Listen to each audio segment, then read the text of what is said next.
రానున్న ఎన్నికల్లో వైసీపీ విజయం ఖాయమన్నారు అవనిగడ్డ ఎమ్మెల్యే సింహాద్రి రమేష్. ఎన్ని పార్టీలు కలిసి వచ్చినా వైసీపీ విజయాన్ని ఆపలేరని ధీమా వ్యక్తం చేశారు. బుద్ధ ప్రసాద్ హయాంలో అవనిగడ్డ అభివృద్ధికి నోచుకోలేదని ఆయన విమర్శించారు.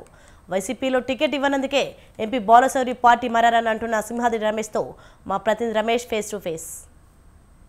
నుంచి వైఎస్ఆర్ కాంగ్రెస్ పార్టీ అభ్యర్థిగా సింహాద్రి రమేష్ రెండోసారి పోటీ చేస్తూ ఉన్నారు. ఇప్పటికే నామినేషన్ల ప్రక్రియ కూడా పూర్తయినటువంటి నేపథ్యంలో ఎన్నికల ప్రచారానికి ఏ విధంగా స్పందన వస్తుంది, వచ్చే ఎన్నికల్లో మళ్ళీ వైఎస్ఆర్ కాంగ్రెస్ పార్టీని కానీ తనను కానీ గెలిపించాలంటే నియోజకవర్గ ప్రజలకు ఆయన ఎలాంటి హామీలు ఇస్తున్నారు ఆయన్ని అడిగి తెలుసుకుందాం.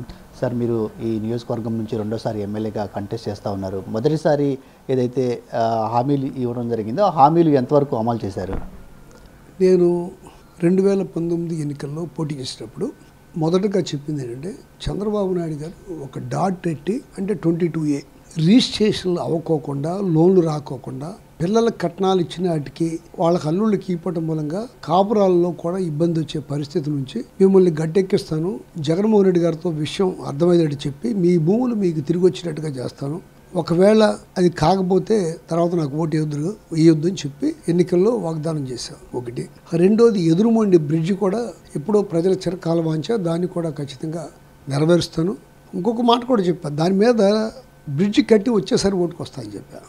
ఈ ఎన్నికల్లో మీ పైన జనసేన పార్టీ పోటీ చేస్తుంది. ఆయన గతంలో తెలుగుదేశం పార్టీలో ఉన్నారు. తెలుగుదేశం పార్టీ నుంచి జనసేనలోకి వెళ్ళి టికెట్ తెచ్చుకొని పోటీ చేస్తూ ఉన్నారు కదా మండల బుద్ధ ప్రసాద్ గారు. ఈ మొత్తం ఎపిసోడ్ని ఎలా చూస్తున్నారు మీరు? లోగడ కూడా నేను 14లో పోటీ చేసినప్పుడు జనసేన, తెలుగుదేశం, బీజేపీ కలిసే ఉన్నాయి. ఆ రోజు నాకు 2500 ఓట్లు వస్తే నేను గెలిచి ఉండేవాడిని. 2500 తేడాతో నేను వాడిపోయా.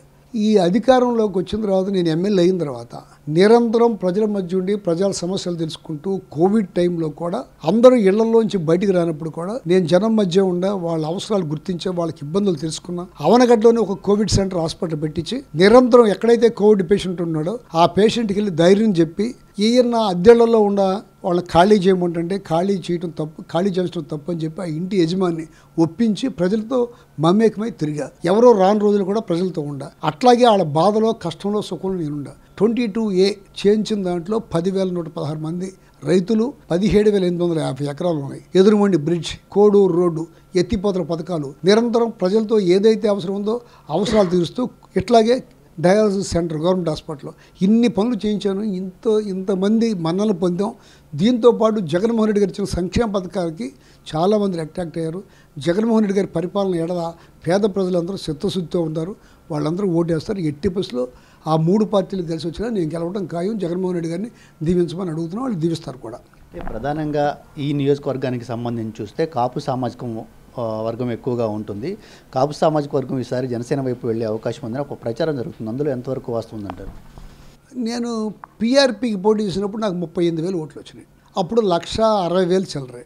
మొన్న 19లో జనసేన పోటీ చేసింది, 28,000 వచ్చినాయి. ఆ రోజేమో 1,60,000 చిల్లర. మొన్న 19లోనేమో 2 లక్షల చిల్లర.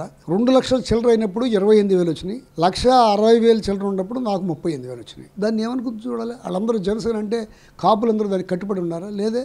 పోటీ చేసేవాడు అందరం కాపులు. ఇక్కడ జనసేన నుంచి పోటీ చేయని, వైసీపీ నుంచి పోటీ చేయని, కాపులు ఏమి పోటీ చేస్తున్నాం. ఖచ్చితంగా ఆ ప్రభావం నా మీద ఏమి చూపించదు. గతంలో ఇక్కడ ఎంపీగా వైఎస్ఆర్ కాంగ్రెస్ పార్టీ నుంచి పనిచేసినటువంటి బాలశౌరి గారు కూడా పార్టీ మారి జనసేన నుంచి పోటీ చేస్తూ ఉన్నారు. అంటే ఈ పార్టీ మళ్ళీ అధికారంలోకి రాదు అనే ఉద్దేశంతోనే ఆయన పార్టీ మారనే ప్రచారం జరుగుతుంది. సో బాలశౌరి పార్టీ నుంచి వెళ్ళిపోవడాన్ని ఎలా చూస్తారు? బాలశౌరి గారు పార్టీ నుంచి వెళ్ళిపోవడానికి ఆయన సీటు రాలేదు కానీ వెళ్ళిపోయాడు. ఈ పార్టీలో సీటు ఇవ్వలేదు కానీ వెళ్ళిపోయాడు. ఆయన ఇంకో మాట చెప్తున్నాడు, అన్నీ కలబలి మాటలాగా ఉన్నాయి. మీరు చూడండి, బందర్ పోర్టు ఆయనే తెచ్చాడంట, మెడికల్ కాలేజీ ఆయనే తెచ్చాడంట. ఈ రాష్ట్రం ఏర్పడిన దగ్గర నుంచి 11 మెడికల్ కాలేజీలు ఉన్నాయి, గవర్నమెంట్ కాలేజీలు. జగన్మోహన్ రెడ్డి గారు ఈ 5 సంవత్సరాల్లో 17 మెడికల్ కాలేజీలు ఇచ్చాడు. ఆ 17 మెడికల్ కాలేజీ వచ్చిన చోట ఈయన ఎంపీగా ఉన్నాడా? ఈయన ఒక్కడే ఎంపీయా? 17 మంది ఎంపీలు లేరా? అది అందరూ ఆడ తెచ్చినట్టే కదా. అయితే అట్లాగే పోర్టులు 4 పోర్టులు వస్తాయి. ఇది కాక ఆ పోర్టులో ఈయన తెచ్చాడు. ఈయన ఎంపీగా ఉన్నాడా? చెప్పుకుంటానే తప్ప ఇంకొకటి కానే కాదు. ఇంతకు ముందు నేను చెప్పానే, ఆయన దుర్బుద్ధి చాలా కాలం నుంచి ఉంది. ఆ బ్రిడ్జి ఈ పార్టీ కన్స్ట్రక్షన్ చాలా వరకు అయిపోయి ఉండేది. అది కానీకోకుండా ఒక దుర్మార్గపు ఆలోచనతో దాన్ని నబార్డుకు పంపిద్దాం, మొత్తం శాంక్షన్ చేద్దామని ఆపాడు. ఎవరైనా ఆలోచించాల్సింది ఏంటంటే, బ్రిడ్జికి సరిపడా డబ్బులు ఉన్నప్పుడు పని లేట్ అయ్యేది, నీళ్ళల్లో వర్క్ చేసే బ్రిడ్జ్ లేట్ అవుతుంది. దాన్ని ముందు కట్టించుకునే పని చూడాలా. అట్లా కాకుండా దాన్ని డిలే చేసి ఇప్పుడు దాకా అది అవ్వలేదు, 6 నెలలు ఇప్పుడు పూర్తి చేస్తానంటున్నాడు. ఇంతకు ముందు ఉన్నాడుగా. అప్పుడు ఎప్పుడు ఛాన్స్ లేదే.